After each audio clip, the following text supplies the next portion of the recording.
UPPLৰ তৰফৰ পৰা BTC অঞ্চলত যি 17 বছৰ দুৰ্নীতি হ'ল, স্পেচিয়েলি আজি আমি BTC অঞ্চলত যি ডিপাৰ্টমেণ্টবিলাকত ইলেকশ্যনৰ আগমুহূৰ্তত এপইণ্টমেণ্ট তেওঁলোকে দিছিলে, সেই এপইণ্টমেণ্টৰ যি কেলেংকাৰী সেইটো ডিপাৰ্টমেণ্ট ৱাইজ মই ক'ব বিচাৰিছোঁ। আজি স্পেচিয়েলি আমি এক্সাইজ ডিপাৰ্টমেণ্ট যি খৈৰাবাৰী পৰিষদীয় সমষ্টি লমচাও দৈমাৰী যি কেণ্ডিডেট তেখেতে যেতিয়া EM হৈ আছিলে এক্সাইজ ডিপাৰ্টমেণ্টৰ, তেখেতে এপইণ্টমেণ্টত বহু কেলেংকাৰী কৰিছে। 18জন এপইণ্টমেণ্ট দিছে ছুপাৰিণ্টেণ্ডেণ্টত, তাৰে 8জন খৈৰাবাৰী অঞ্চলৰ, বাকী কোকৰাঝাৰ, চিৰাং আৰু বাক্সাত এজনৰ এপইণ্টমেণ্ট তেওঁলোকে দিয়া নাই। আমি খুব গভীৰভাৱে তদন্ত কৰিলোঁ, গম পালোঁ যে তেওঁলোকে এডভাৰটাইজ দিয়া নাই, কোনোদিনা CSBৰ এপ্ৰুভ তেওঁলোকে কৰা নাই, কোনোদিনা তেওঁলোকে ইণ্টাৰভিউ পতা নাই। Without interview, without any advertisement, without any process, without any legally তেওঁলোকে এপইণ্টমেণ্ট প্ৰদান কৰিছে। এই এপইণ্টমেণ্ট যোনবিলাকক দিছে তেওঁলোকে প্ৰত্যেকজন মানুহে লমচাওৰ ঘনিষ্ঠতা থকা বা যোনবিলাকে তেখেতক মতা পইচা দিব পাৰিছে তেওঁলোককহে এপইণ্টমেণ্ট তেওঁলোকে প্ৰদান কৰিছে।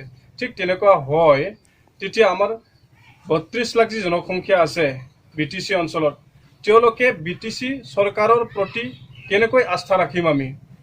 আজি আমি জানো হাগ্ৰামা মহিলাৰ ডাঙৰীয়াৰ যি বিগত সময়ছোৱাত চৰকাৰ চলিলে, তেওঁ নিজে কৈছে যে BTCত কোনো আইন নাই, তেখেতে আন্দাজত চলাই আছে। তো কেনেকৈ লজ্জাজনক কথা। ঠিক তেনেকৈ যদি হাগ্ৰামাই তেনেকুৱা তাৰ যিবিলাক চামচা হ'ব, ফলোৱাৰ হ'ব, EM হ'ব, তেওঁলোকেও তাৰমানে খুব শিক্ষিত নহয়, ভাল মানুহ নহয়, তেওঁলোকে চব কৰাপ্টেড আজিৰ তাৰিখত। সেইকাৰণে আমি আগন্তুক যি পৰিষদীয় ইলেকশ্যন হ'ব BTCত, তাতে তেওঁলোকক উফৰাই পেলাই আমি প্ৰমোদ বড়ো ডাঙৰীয়াৰ নেতৃত্বত এটা ভাল চৰকাৰ ৰাজ্যক দিবলৈ বিচাৰিছোঁ, য'ত আমি সকলো সমমৰ্যাদা পাব, ন্যায় পাব, সকলোৱে ভাল অপৰচুনিটি পাব, সকলোৱে সংস্থাপন পাব। ইয়াৰ কাৰণে UPPLে এটা শ্লোগান দিছে ৰাইজক যে 1 ভোট 1 চেঞ্জ 1 জব। প্ৰত্যেকজন মানুহে এটা ভোট দিব, এটা ভোটৰ বিনিময়ত আমি পৰিৱৰ্তন পাম।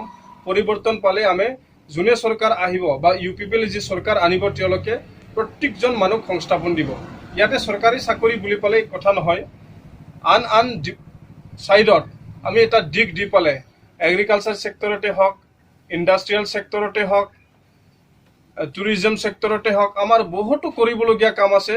ইয়াৰ কাৰণে প্ৰমোদ বড়োৰ যি নেতৃত্বত চৰকাৰ আহিব, ভাল পলিচি লৈ পালে চৰকাৰ গঠন কৰি পালে এটা ন্যায় দিব বিচাৰিছোঁ আমি BTC বাকী।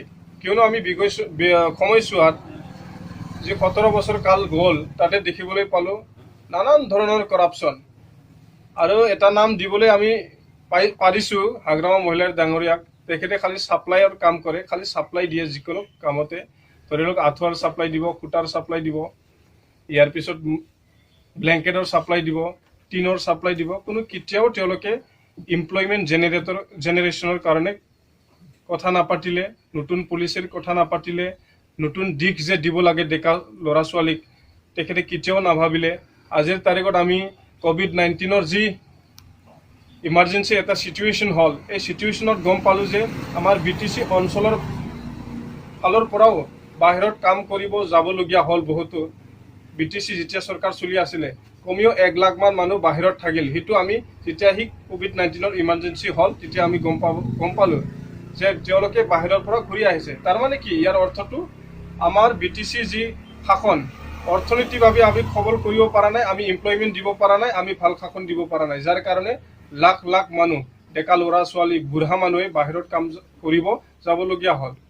আমি ধিক্কাৰ দিছোঁ আজি যে হাগ্ৰামা মহিলাৰ ডাঙৰীয়াই তেখেতে বহু কৰাপশ্যন কৰিলে, বহু BTCখন লুটপাট কৰি পেলাই নিজৰ সম্পত্তিটো বঢ়াই ল'লে, কিন্তু আমাৰ দৰিদ্ৰ জনতাই দৰিদ্ৰই হৈ থাকিল। আপোনালোকক নাম গাই দিব বিচাৰিছোঁ। ৰিহন বড়ো, দেউতাক ৰবিৰাম বড়ো, খৈৰাবাৰীত তেখেতে নিকুঞ্জ দৈমাৰী, দেউতাকৰ নাম ৰিজয় দৈমাৰী, তেখেতৰ ঘনিষ্ঠতা ৰোমান্টিক চৰণীয়া, দেউতাৰ নাম বলৰাম চৰণীয়া, তেখেতক খৈৰাবাৰী অঞ্চলৰে।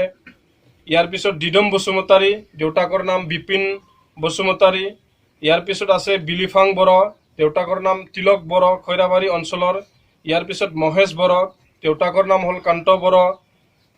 ইয়াৰ পিছত আছে প্ৰসেনজিৎ বড়ো, তেখেতে খুব সম্পৰ্কীয় আৰু কি তেওঁলোকৰ ঘৰৰ পৰা ছোৱালী নিছে তেওঁ টংলাৰ মানুহ তেওঁক চাকৰি দিছে ইয়াৰ পিছত আছে দিব্যজ্যোতি ডেকা ৰঘুনন্দ ডেকা তেওঁলোকক মানে চাকৰি প্ৰদান কৰিছে যোনবিলাকে নিজৰ ঘনিষ্ঠতা নহয় তেওঁলোকক মোটা অংকৰ পইচা লৈ পালে তেওঁলোকে চাকৰি প্ৰদান কৰে কিন্তু আন মানুহবিলাকে যোনবিলাকে কোৱালিফাইড শিক্ষিত মানুহ তেওঁলোকে কেতিয়াও চাকৰি নাপায় বিটিচিত যদি আপুনি চাকৰি লওঁতে সেইটো বস্তুখিনি ইণ্টাৰভিউ লৈছিল নে নেকি সেইটো ইণ্টাৰভিউ কেতিয়াও লোৱা নাই আমি ভালকৈ ষ্টাডি কৰিছোঁ নিজাবগীয়াকৈ প্ৰাইভেটলি আমি ইনভেষ্টিগেট কৰিছোঁ আৰু আমি CHBক সুধিছোঁ তেওঁলোকে স্পষ্ট কৈছে যে BTC অঞ্চলত ইলেকশ্যনৰ আগত কেতিয়াও ইণ্টাৰভিউ হোৱা নাই কোনো নটিফিকেশ্যন ওলোৱা নাই তেওঁলোকে ইচ্ছামতে বিলাকে চাকৰিটো প্ৰদান কৰিছে এইটো কোন মাহৰ এপইণ্টমেণ্টটো এইটো মাৰ্চ মাহৰ 7 তাৰিখে তেওঁলোকে এপইণ্টমেণ্ট দিয়াটো দেখাইছে মুঠ কিমানজন কেণ্ডিডেটক এপইণ্টমেণ্ট দিছে